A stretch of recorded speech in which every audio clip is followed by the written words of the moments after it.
On one of the most stunning beaches in the world, the superhuman Israeli counterterrorist Zohan is enjoying a vacation, surrounded by delicious food and beautiful women. With his extraordinary abilities, he impresses everyone around him, effortlessly winning every challenge they throw his way without even breaking a sweat. But his time off is cut short when higher-ups from the Israel Defense Forces arrive with a new mission for him. Apparently, Phantom, the superhuman leader of a Palestinian terrorist group, was spotted at a hacky sack tournament in Beirut, which most likely means he's setting a trap. This leaves Zohan confused, since he had captured his longtime nemesis just 3 months ago, but his superiors had used Phantom in a prisoner trade, allowing him to go free. Zohan knows he shouldn't take this mission, but when they mention that civilians could be in danger, he agrees to help make things safer. Later, while preparing for the mission, Zohan retrieves his most treasured possession from a hidden spot in his room, an old hairstyling catalog, which he's kept because his true dream is to become a stylist someday. During dinner with his parents, he opens up about how tired he is of violence and conflict, and how he wants to leave it all behind to start a new life in the United States. His parents disapprove, believing that a military career is the most stable path for him. And when he finally admits that his dream is to become a hairstylist, they laugh at him and call him a slur meant for gay people. That night, Zohan goes to bed in tears. The following day, he heads downtown, ready for action. With his powers, including the ability to stop bullets with his nose, he easily defeats every lower-level soldier. But Phantom proves to be a tougher opponent, leading him on a chase that ends at the sea. There, the two begin tossing a grenade back and forth until it eventually explodes, leaving only Zohan's beach shorts behind. Phantom presents the shorts to his followers as proof that he has killed Israel's greatest counterterrorist. But in truth, this is all part of Zohan's plan to fake his own death and finally retire. He's actually hiding underwater. After retrieving a bag he had stashed away with a bird earlier, Zohan sneaks onto a plane bound for New York, hiding inside a pet crate alongside 2 dogs, Scrappy and Coco. The dogs keep their distance until Zohan gives himself what he considers a more modern haircut. By the time the flight arrives in the U.S., Zohan has already given both dogs stylish haircuts as well, and he manages to escape unnoticed and begins his journey toward Manhattan. His first stop is the renowned Paul Mitchell Salon, where he introduces himself under the fake name Scrappy Coco, inspired by the dogs, and asks for a job as a stylist. But due to his lack of experience and over-the-top personality, he's laughed at and thrown out. While wandering the city, Zohan notices a young Jewish man named Michael being bullied by a driver that almost runs over his bicycle. Zohan leaps into action right away, beating up the bully and earning Michael's gratitude. But the victorious moment quickly takes a turn when Zohan spots a cab pulling up near the street lights and instantly recognizes the driver. It's Salim, a Palestinian man he had encountered many years ago during a mission. Worried that Salim might recognize him, Zohan picks Michael up to cover his face and runs off until they arrive at Michael's home. This is how Zohan meets Michael's mother, Gail, and to stay on her good side, he pretends to be Australian. The trick works, and Gail allows him to stay in the upstairs apartment. A few hours later, Michael accidentally walks in on Zohan and Gail being intimate, which is understandably a bit traumatic. Try and make it up to him. Zohan decides to take Michael out in hopes of meeting some women. At the club, Zohan teaches Michael to be less selective, explaining that every woman, regardless of age or body type, has something to offer. While Michael attempts to take that advice to heart, Zohan is approached by Uri, a fellow Israeli immigrant who instantly recognizes him. As a big fan, Uri promises not to reveal Zohan's identity and even hands him a business card in case he wants to try working at his electronics shop. The next day, Zohan goes job hunting again, but none of the salons are willing to hire him, mostly because he lacks experience and tends to make children cry. Realizing this process might take longer than expected, he pays a visit to Uri in a part of Lower Manhattan where many other Middle Eastern immigrants live. Zohan hopes to land a temporary job at the electronics store until something better comes along, but Uri ultimately turns him down, explaining that working in his shop is where dreams go to die.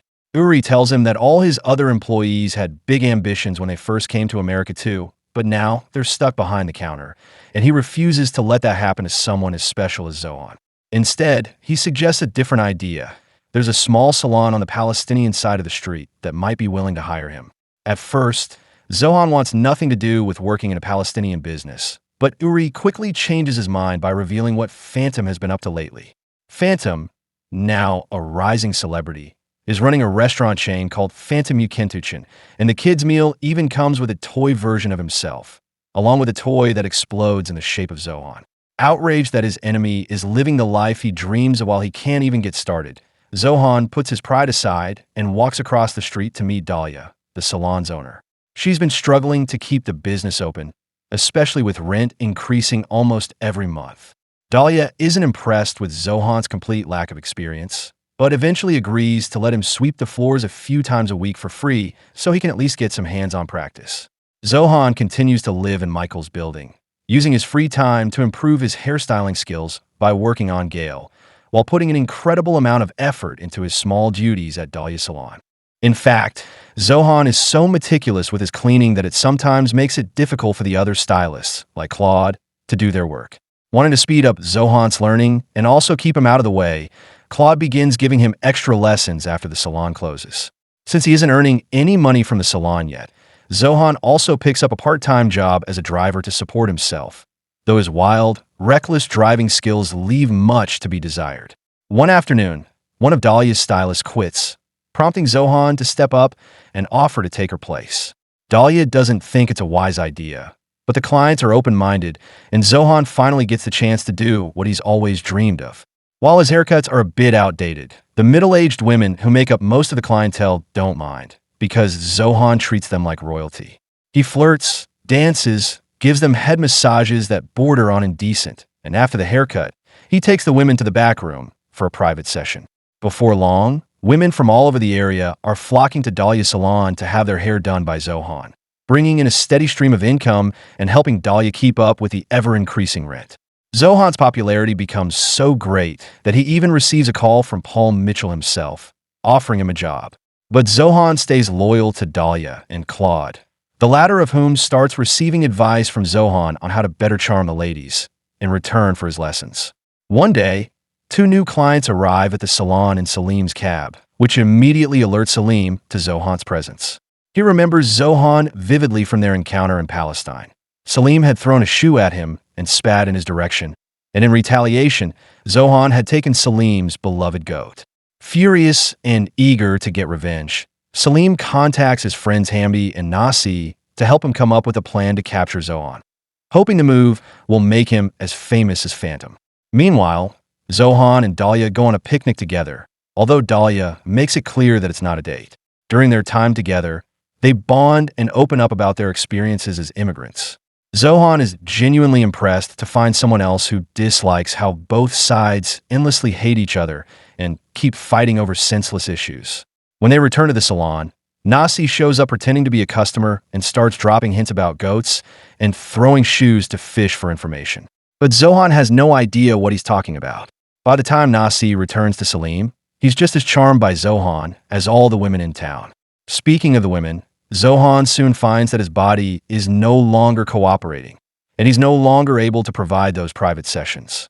A visit to the doctor provides no answers, but when Zohan shares his concerns with Gail, she figures it out immediately. This all started after his picnic with Dahlia, which means he's falling in love with her, and now his body will only respond to her. Meanwhile, Salim and his friends are trying to acquire some bombs, but their supplier isn't answering the phone. Left without options, they decide to try a homemade solution using a recipe they found online. They head to the local pharmacy to buy liquid nitrogen, but the clerk misunderstands their accent and instead hands them a tube of ointment called Neosporin. Back at the salon, Dahlia is seen sending away debt collectors after paying them, telling them she doesn't care if they shut off the water because she's not leaving. She knows they're trying to push the locals out to destroy their community, and she's determined to stay. Zohan overhears this, and he's so moved by her words that his body reacts again, confirming that she really is the special one. Unfortunately, Dahlia doesn't seem to feel the same way about him. Later that evening, Salim and his friends drive by the salon and toss their homemade cream bomb at it, thinking they've pulled off something incredible. But Zohan simply takes the bomb home and lets Gail use it as ointment for any sore spots. Uri, however, is concerned that someone might have discovered Zohan's true identity. He advises Zohan to take over Michael's shift on the neighborhood watch and keep an eye out for clues. That night, Zohan catches three thugs painting offensive graffiti on local shops. Instead of calling the police, as the community watch guidelines suggest, Zohan handles it his way, by beating them up himself. The next day, it's revealed that those three men were hired by Grant, the landlord who owns the block of shops in Lower Manhattan. He wants everyone out so he can tear the buildings down and build them all.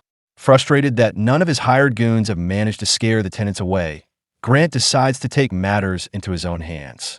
He hires a group of white supremacists, led by James, who eagerly accepts the job and promises not to hold back. In the neighborhood, tensions rise as Palestinian and Israeli groups begin blaming each other for the graffiti. Zohan tries to explain that he saw the vandals, and they were white, but even this clarification isn't enough to get the two sides to stop pointing fingers. Meanwhile, Salim and his friends finally admit that they're in over their heads and decide to call Phantom for help. Phantom agrees to come, after offering Salim a hilariously pathetic reward, and immediately begins training for the task ahead. A few days later, the newspaper's gossip column publishes a vague item suggesting that Phantom is coming for Zohan.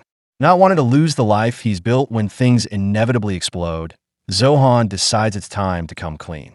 He tells Michael and Gail the truth, and both are surprisingly accepting, encouraging him to be honest with Dahlia as well. However, Dahlia doesn't take it quite the same way. She's not bothered that Zohan is Israeli, but learning that he was a counterterrorist is a deal breaker due to personal reasons connected to her family. Before Zohan leaves, Dahlia gives him an updated hairstyle catalog as a parting gift. The next day, Zohan prepares to face Phantom, insisting that he can handle it alone, though Uri, just to be safe, still contacts his friends to have their weapons ready. Rumors have spread that Phantom will make an appearance at a local hacky sack tournament, an event drawing many celebrities, including Mariah Carey and Grant, who had distributed a large number of free tickets. As it happens, Phantom is a huge Mariah Carey fan, and during halftime he heads to her dressing room, giving Zohan the perfect opportunity to confront him in private. The two begin circling each other, waiting for the other to make a move, but before anything can happen, Zohan receives a call from Michael. He alerts Zohan that a group of thugs is starting fires at several Middle Eastern-owned shops. Protecting his community takes priority over settling old scores, so Zohan leaves Phantom behind and rushes back to the neighborhood, where yet another argument between the Palestinian and Israeli residents has broken out, with each side blaming the other for the attacks.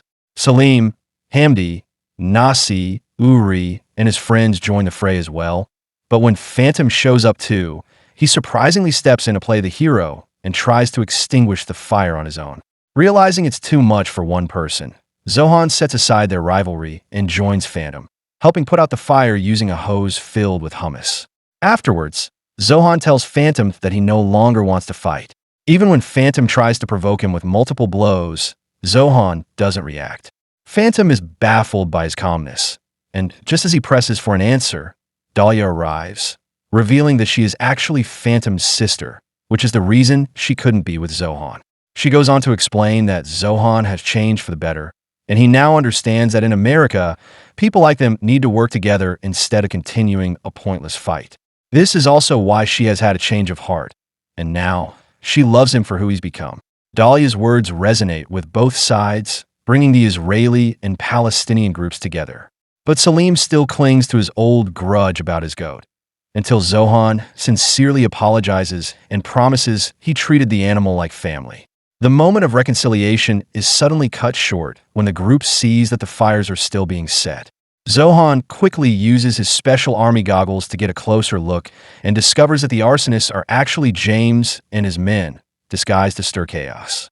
It turns out Grant had organized the hacky sack event on purpose to lure everyone away from the streets, giving James the freedom to operate and make it look like the Palestinians and Israelis were targeting each other. Phantom wants to chase down the attackers alone, needing to release the frustration he feels over the fact that, unlike Zohan, he never got the chance to escape and pursue his true dream, selling shoes. Zohan expresses his support and understanding, which earns Phantom's friendship and his approval of the idea that they should fight side by side. With their powers combined, taking down their enemies becomes incredibly easy. But one man remains, James, who's armed with a bomb and has a cage full of puppies. There isn't enough time to stop him by conventional means, so Zohan and Phantom shout out ancient jihadi chants, ones their peoples haven't sung together in centuries. The chant causes the manhole beneath James to explode, launching him away from the bomb. The blast also sends the puppies flying through an apartment window, where they land safely on a couch. Right then, Grant shows up to check on the progress of his plan, only to find the police already waiting, who arrest him on the spot. Zohan is ready to celebrate, but there's a slight issue. Phantom can't stop his chanting in time and ends up unintentionally causing more damage to the neighborhood shops. Luckily, now that the Palestinians and Israelis are united, they come together to rebuild the area. They transform the entire block into a collectively owned mall where everyone gets to keep their businesses. Phantom finally realizes his dream of selling shoes. Salim launches a goat ride service. Uri moves his electronics store into the new mall. And after getting married, Zohan and Dahlia open their salon there as well. Michael works for them, cutting hair while using the flirting tricks he learned from Zohan. One afternoon, Zohan is stunned when his parents walk into the salon. Even more surprising, they fully approve, not only of his business, but also of his Palestinian wife. As a gesture of their support, they let Zohan cut their hair.